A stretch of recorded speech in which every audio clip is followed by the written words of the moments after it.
Éxodo 37. Hizo también Bezaleel el arca de madera de acacia. Su longitud era de 2 codos y medio y su anchura de codo y medio y su altura de codo y medio, y la cubrió de oro puro por dentro y por fuera, y le hizo una cornisa de oro en derredor. Además fundió para ella 4 anillos de oro a sus 4 esquinas, en un lado 2 anillos y en el otro lado 2 anillos, e hizo también varas de madera de acacia y las cubrió de oro, y metió las varas por los anillos a los lados del arca para llevar el arca. Asimismo hizo el propiciatorio de oro puro, su longitud de 2 codos y medio y su anchura de codo y medio. Hizo también los 2 querubines de oro labrados a martillo en los 2 extremos del propiciatorio, un querubín a un extremo y otro querubín al otro extremo. De una piedra de propiciatorio hizo los querubines a sus 2 extremos. Los querubines extendían sus alas por encima, cubriendo con sus alas el propiciatorio, y sus rostros, el uno frente del otro, miraban hacia el propiciatorio. Bueno, estamos viendo el primer mueble. Estamos viendo que nos está redactando Bezaleel, que había sido escogido por Dios y capacitado por Dios, cómo hizo los muebles, y vemos cómo se repiten los detalles, ¿no? Vemos primero cuando Dios le da el modelo a Moisés. Después se repite cuando Moisés le explica al pueblo. Y después de alguna forma se repite cuando trajeron los materiales y menciona el mobiliario. Y ahora se repite cuando Bezaleel los está llevando a cabo. Y vemos que es una enseñanza de Dios que es importante porque nos habla de Cristo, y que, como he dicho antes, pudo haberse resumido y dicho conforme a lo que Dios dijo y punto. Pero nos vuelve a repetir porque es importante. Es importante el significado que apunta hacia Cristo y su obra redentora, pero también es importante esa obediencia. O sea, tenemos garantizado, demostrado, evidenciado que se siguieron las especificaciones que Dios había dado. Así, cuando Dios empezó por el arca del pacto, y aquí otra vez vemos que está empezando por el arca del pacto. Los muebles que nos está hablando ahorita están dentro del tabernáculo, porque esto de afuera se le conoce como atrio, y adentro de la tienda está el lugar santo y lugar santísimo. Se ve algo así, ¿no? Si estuviera abierta la cubierta, podríamos ver que esto es el lugar santo, y esto en donde está una cortina que está cerrada, pero ahorita se abre para fines gráficos, está el lugar santísimo. Este mueble que estamos viendo estaba en el lugar santísimo, donde solamente una vez al año podía entrar un sacerdote, y la caja de abajo, por llamarlo así, es el arca, y la tapa, la cubierta, que se ven esas alas de los querubines viendo hacia el propiciatorio, es ese es la tapa, se le llama propiciatorio. La caja es arca y lo de arriba es propiciatorio. Déjame ver si es este mueble, ¿no? Más o menos aquí nos dice las medidas: poco más de 1 metro de largo por 69 de profundidad y 69 centímetros de altura. Y tiene estos tubos o esas barras para poderlo mover, porque en el desierto se tenían que mover cuando la columna nube se movía. Y vemos esta cornisa de oro que nos habla de la realeza de Cristo. Esta arca era una caja o un cofre hecho de madera de acacia, pero estaba cubierto de oro puro. Ese hecho de estar de madera y de oro hemos visto que ilustra la humanidad y la deidad del Señor Jesucristo. Jesús en la tierra fue 100% hombre, pero a la vez fue 100% Dios. Es difícil de entenderlo, pero es la realidad. Nunca dejó de ser Dios, pero no actuó como Dios, ni usó el poder de Dios, sino que vivió en su humanidad, pero no dejó de ser Dios. Entonces, por eso es madera y oro, hablando de la humanidad y la deidad de Cristo. Dentro de este cofre había una vasija de oro que contenía el maná, estaba la vara de Aarón que había retoñado, que todavía no vemos ese suceso, esa vara se guardó más adelante después de un acontecimiento, y también se guardaron las tablas de la ley dentro de este cofre. Entonces, aplicados a Cristo, estos hablan de Él, ¿no? La ley habla de Cristo, de sus mandatos, de su carácter. Él es la palabra. El maná habla de Cristo, Él es el pan de vida. Y esa vara que retoñó habla de Cristo como ese Cristo que murió y resucitó. Entonces, el Salmo 48 dice, tu ley está en medio de mi corazón. Y también Juan 6:33 nos habla de Cristo como el pan que vino del cielo. Entonces, Hebreos 7:24 y 26 nos habla de Cristo como el resucitado de entre los muertos. Entonces, este es el arca, esta arca nos habla de Cristo. Era donde su presencia se manifestaba, donde Él se encontraba con el sumo sacerdote. Y en la Biblia, en el Antiguo Testamento, vemos que el arca tipifica la presencia de Dios. Era el lugar más especial, el lugar santísimo en el que no podía entrar más que el sumo sacerdote, pero aprendimos que a través del sacrificio de Cristo se nos ha abierto el camino para entrar a este lugar. Esta tapa, esta cubierta, leímos que se le conoce como el propiciatorio.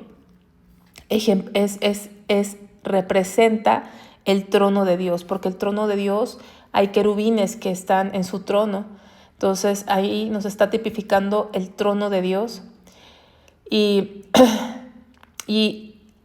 si fijan, los querubines que están ahí no están viendo hacia otro lado, sino que están viendo hacia la tapa, ahí donde están viendo hacia abajo, y ahí abajo donde ellos están viendo era donde se rociaba la sangre. Y cuando se rociaba esa sangre, ese rociar esa sangre, Dios aceptaba o tenía misericordia de los pecadores rebeldes. Cuando se rociaba esa sangre era una forma de hacer expiación por los pecados, o sea, pedirle perdón a Dios por los pecados. Y vemos que esos querubines están viendo hacia donde se rociaba esa sangre. Entonces, el propiciatorio obviamente tipifica a Cristo.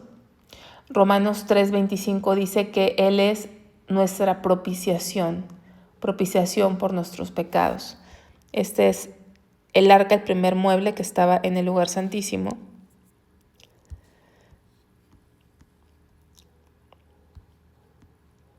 Por eso dice, y los querubines extendían a sus alas por encima, cubriendo con las alas el propiciatorio, y sus rostros, el uno frente al otro, miraban hacia el propiciatorio. O sea, estaban mirando hacia abajo, no se miraban entre ellos, no miraban a otro lado, sino al propiciatorio donde se rociaba la sangre que habla del sacrificio de Cristo. Versículo 10 dice, hizo también la mesa de madera de acacia, su longitud de 2 codos, su anchura de 1 codo, y de 1 codo y medio su altura. Y la cubrió de oro puro y le hizo una cornisa de oro alrededor. Le hizo también una moldura de 1 palmo menor de anchura alrededor, e hizo en derredor de una moldura una cornisa de oro. Le hizo asimismo de fundición 4 anillos de oro y los puso a las 4 esquinas que correspondían a las 4 patas de ella. Debajo de la moldura estaban los anillos por los cuales se metían las varas para llevar la mesa. Hace rato dije tubos, pero la palabra correcta es varas. E hizo las varas de madera de acacia para llevar la mesa y las cubrió de oro. También hizo los utensilios que habían de estar sobre la mesa, sus platos, sus cucharas, sus cubiertos y sus tazones, con que se iba a libar de oro fino. Vamos a ver, esa mesa es esta. Entonces, más o menos, aquí nos pone medidas de 91 centímetros de largo, 69 de alto, 46 de profundidad en esta ilustración. Pues es un estimado, ¿no? La medida real está en codos, es una conversión, pero bueno, nada más para darnos una idea. Y déjenme, voy a buscarla. Esta mesa que nos habla de Cristo, porque Él es el pan de vida. y es la mesa donde nos invita a tener comunión con Dios. Era muy típico en la época del Antiguo Testamento que se hicieran pactos de sal. Quiere decir que invitar a comer a alguien a tu mesa era un tipo de pacto, de amistad, de no agresión, de no traición. Hoy en día, bueno, comes con personas o mucha gente come y hablan mal unos de otros, ¿no? Pero antes no debería ser así. Entonces la mesa habla de esa comunión, te sientas a comer, a hacer pacto de sala, a tener esa amistad, ese compañerismo. Y es a lo que Dios nos ha invitado a comer de su mesa, ¿no? Por eso el Señor también estableció la Santa Cena, donde es una forma de recordarle, pero es una forma también de que nos habla de la importancia de la comunión con Él, que nos ha invitado a sentarnos en su mesa. Entonces esto nos habla de Cristo, estos panes, porque Él es nuestro sustento en todos los sentidos. Él sostiene nuestra vida y es importante tener comunión con Él. 17. Hizo asimismo el candelero de oro puro, labrado a martillo. Esto de labrado a martillo pues nos habla acerca de lo duro que fue la vida de Cristo y su vida, su sacrificio. Ese martillo nos habla de lo duro que fue, lo difícil, lo lastimado, lo maltratado que fue el Señor Jesucristo por nuestros pecados. Su pie, su caña, sus copas, sus manzanas, bueno, todos estos frutos y flores eran de lo mismo. Este candelero no tenía medida, se nos da el peso, habíamos hablado que se nos da el peso, pero tomando en cuenta el peso del oro, muchos calculan que medía 1 metro, más de 1 metro, 1,5 metros. Y muchos lo tipifican como ese árbol de vida que estaba en el huerto del Edén, del que después fue restringido el hombre. Y sabemos que ese árbol de la vida es un tipo de Cristo. Entonces, no nada más es Cristo como la luz del mundo, pero como ese árbol de vida al que volvemos a tener acceso a través del sacrificio de Cristo, ¿no? Y que algún día tendremos un acceso completo de acuerdo a Apocalipsis.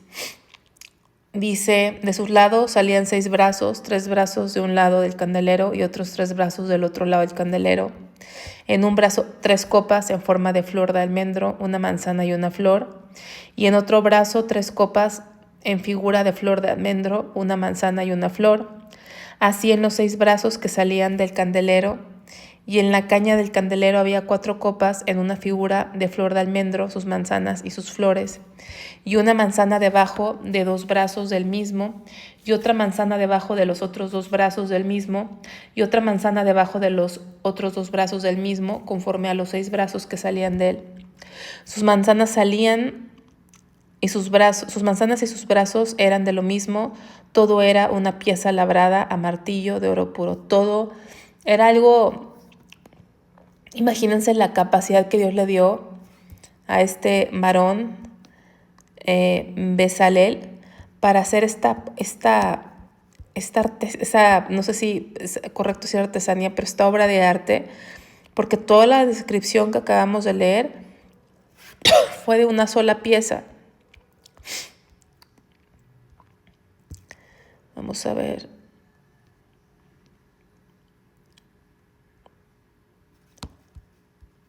Me pasé, estoy en el 37. De una sola pieza.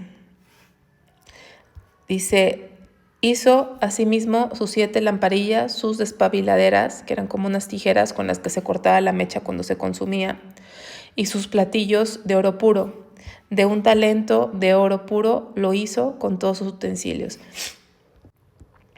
No, aquí no se nos da medida, de alguna forma habla de la luz de Dios sin medida, o algunos también lo aplican al Espíritu Santo, porque esas lámparas necesitaban aceite, y el aceite nos habla del Espíritu Santo sin medida, pero con este peso más o menos se calcula que medía 1,5 metros. Vamos a recordar cómo se veía más o menos este mueble que estaba en el lugar santo.